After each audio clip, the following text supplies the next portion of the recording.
Then like Guru Nanak, Yes. when he starts his preaching, he says, so many monks and nuns and people, everybody praying, worshipping the God Yes. in so many millions of ways. Yes. 24 hours on this earth, everybody worshipping this Lord. Yes. But nonetheless, look how few masters are there. Yes. How many are completely enlightened? Yes, so then why this? Why Guru Nanak, one Guru Nanak only? Yes. Though thousands, billions of worshippers. Yes, and all sincerely and doing all And kind of everybody sincere. sacrifice and austerity. Austerity Yeah. for years, Yeah, yes. same like Buddha, only one. Es que hay At that time. Or maestro- two at least, two at the most. Yeah. Un maestro Only one que- Jesus. Yeah. Everybody worship and pray to Yeah, God. yeah. Everybody recognize God and do all kind of sacrifice to reach God. But Yeah. nobody reached. Nobody Only right. Jesus, only Buddha, only Guru Nanak, only such masters as those times. Es que ya Now dice why? Is que- that predestined already? Okay. So is that now predestined that, for example, Guru Nanak gets enlightened and therefore he becomes the beginner of the Sikhism? Y entonces estaba Yes. predestinado It is que predestined. He was picked, commissioned by heaven. Now you see, Guru Nanak, when he was a child, you see, he was different already. He was beautiful, yeah. He was a not saint. only beautiful, but He was a when, saint. when he slept under a tree, when the sun moved, the shadow did not move because the tree wanted to Yes. protect him when he slept. And Jesus was compassionate when he was young even. He told his mother to give away her clothes for the poor people when she still considered whether she should give her last clothes. He said, give it. y Jesús He desde was a muy child then. And Buddha was brilliant. And with the y little Buda era bird. brillante. And he He was saved the compassionate. Yes. Mm. He saved the life of the little Of bird. the little bird. Yeah, and every other things. Yeah. And it was said that he was a bodhisattva from the Tusita heaven. Yeah. He wasn't an ordinary person. He was born ordinary in order to lead ordinary beings back home. That's why it is said that Jesus was the son of heaven, Buddha was a bodhisattva from Tusita heaven, and Guru Nanak was heavenly born even when he was young. He showed sign of sainthood. This is not ordinary, not hearsay, but it is a part of there is some part of truth in it. Yeah, then let's say they told me Guru Nanak, Yeah. he went also to the Mecca and then he was pointing with the legs there to the black stone, Yeah, supposed to be the holy the image holy of, image of God. yeah. And then And then no, he didn't touch the stone. He put his legs, His he feet on stretched it. out and he put the feet, toward Looking this black towards stone. the It's black supposed to stone. be very holy stone. yeah, and nobody is supposed to do that. Right. And so then another man came and said, no, you are not allowed to have these feet looking towards that black stone. So then Guru Nanak said, okay, then take my legs and put them in a place where In God another is place not. where there is no God. Yeah, Where because there the stone is there. because the stone God's is- supposed to be there. Piedra negra, They ya say, le dijo. then please show me where no God so I can put my legs. And then That's they it. pointed the other side and he put it there and the stone was spring up. moved. Yeah, the stone moved with his feet. Yes. So what do you want to know? So then they say he flew. Once he was in Saudi Arabia, some place like that, and he flew to the Mecca. Is that true? With his disciple, Mardas was the name, who played always, and they made music with him and sang to God. It could be true, it could be not. You can learn flying. Levitation. Mm-hmm. Ah, uh-huh. But you learn too much, and afterward, like in when you read the book from Alexandra, Yeah. Oh, I know Alexander Neil. Neil, yeah. David Neil, yes, I read, yes. When she went to Tibet, Dressed as a man, as a She- pauper. she has seen many men, naked men in the Himalaya, the Tibetan, Yes, with yes. chains all over around their body, iron chains. And wherever they fly, they had to take the chains with them. Because after they practice in flying too long, their body is too light, they will fly forever without these chains. So they had to use a chain to control somewhat of their weight, Bueno, y to ella, stop on the earth sometime for food. Yeah, and sometimes you hear lanking, the chains, the noise of the chain around when that person landed on earth. Y entonces de vez en cuando, So if you want, you can go to Tibet and practice that. así que si Take quieren, many years to master this flying art. When it's like, they invited me, the lamas, to do a 3-year retreat of Tumo, which is the conservation of heat. And I said, no, for what, I didn't see a point in it. We have heater. We have central heating. That, yeah, we have central heating. And plus I'm interested in God, in knowing God. Not the heat. a mí yes. me invitaron But you should have practiced it. cada For eso. what? It saves a lot of drying clothes machine. You can dry your clothes in few seconds. Porque usted, Don't need to wash and dry clean. I say put in the dryer. Yeah, you Dryer. save the dryer money. I'm sorry. After But I would have frozen 3 years up in the Himalayas. It wasn't worthwhile, the suffering of 3 years freezing. That is because you didn't learn tumor heat. I saw many yogis who walk in the Himalaya snow mountain naked with Yeah. bare feet, no Yeah, shoes, yeah. nothing. True. And their body was so pink And hot. and yeah. hot. Yeah. And there are 2 yogis in Shivaratri Day. They show themselves to the people. But if not, they never eat and they never sleep. And they stay in these little huts. And then one day a year on Shivaratri, they allow people come to them. They sit outside. And they have huge bellies. And why is that? I never understood. And their nails are very big. Their hair is very long. And they never eat and they don't sleep. They eat air. They're breatharian. That you can learn also. Well, go and learn with them. They don't teach. They are always hidden in those 2 houses. Yes. Nobody can talk to them and see them. If they talk to people too long, they will die.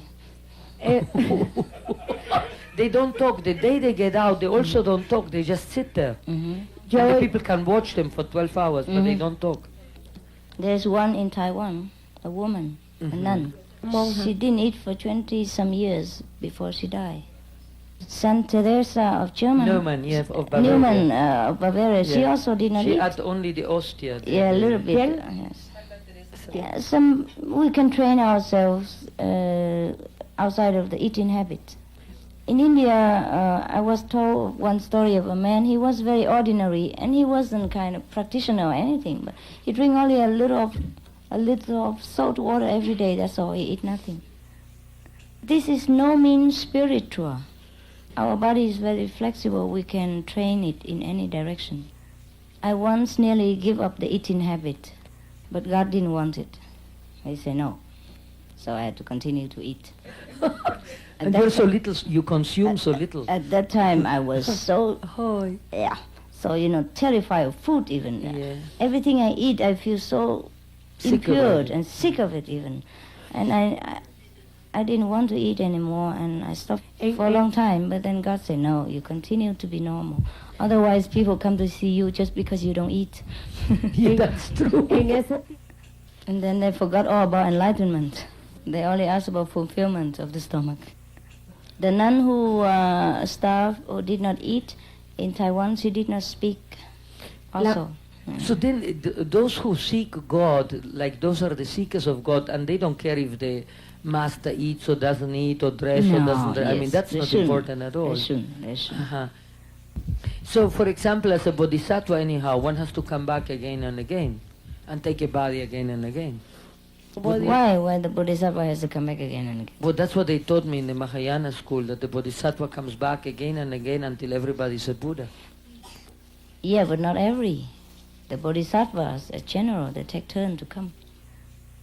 Some never left heaven. Now what, is that by their choice? They can just stay up there? Yeah, only the crazy one chooses to come down here. solo los locos que... Oh, but one could just stay in peace there and study scriptures and be happy. Yes, but then you are suffering.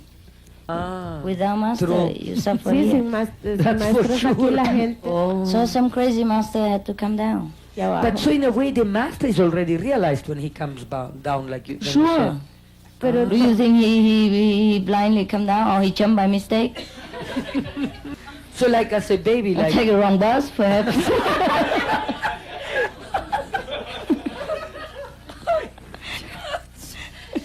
oh, But then, for example, when Guru Gobind Singh, you know, the Das Guru, the 10th Guru, Yes. the 6th, when his children were put against the wall, you know, and buried alive, he knew that would happen because, you know, Master knows the future. Then why did he do that? Why did he accept that? Couldn't he do a change so they didn't need to die like that? No, he couldn't. He could, but he don't want to. He didn't want to. Why should we upset the will of God? Why should we care about the body more than the spirit? When God doesn't want to make use of your body or anybody else's body anymore, he takes away. By any means. Buried dead or alive, same. Sooner or later we'll be buried anyhow, whether dead or alive. For the Master, the sooner go the better. Less suffering. What is the good of living in this physical body? What can this physical world offer to a Master? Bueno, the consciousness that he knows there are saints and God is there, and with that thought he can be happy all the time. Yes, on one hand, but on the other hand, he cannot allow himself to always be in that level. He has to suffer for the human beings as sin. When one of the very high disciple of the Buddha, okay, he was And sick. only monks. He yeah. was ill. He was above all the monks even. He was very clever and enlightened. All the monks were afraid of him. And he was sick. And somebody asked him once, why are you sick? You are saint. You have no karma. Why can you be sick? How can you be sick? Why you are sick? So he said, because all the beings are sick, therefore I am sick. Because the saints are very sensitive, they are one with all beings, therefore they can feel every being suffering. And they suffer a little bit of every body, of every being. The sound of a broken heart is silent, nobody can hear it, but the saint can hear. There was a funny story about two monks in China. There was one monk who meditates all the time and stay in the mountain, live a very pure and holy life. And there was another monk who goes around all the time and never seemed to meditate. And one day that never meditating monk went to the hut of the meditating monks in the mountain who hide and holy and slept there one night. And that monk was normally very holy and didn't really want to do it with anybody, he didn't want to receive anybody, but he just placed himself there and slept. So what can he do? And he snored all night long. And in the morning, the holy saint came up to his place and scolded him. You snore all night, you disturb my meditation. You lousy, noisy monk. Y entonces You don't meditate and you even disturb my meditation. And the sleeping monk scolded him back. Say, you wicked monk. You couldn't even enter into samadhi when you meditate. You turn around and broke the leg of one end, and he cried all night long, and I couldn't sleep. Yes. That's a very good. Different levels, okay. All right, that's it. And go home and don't break the legs of the ants and trouble me. This shows the relativity of meditation. Yes. It's also another story by Master Ling Chi of China. También Yes. So when Master Ling Chi was still a student, he always slept.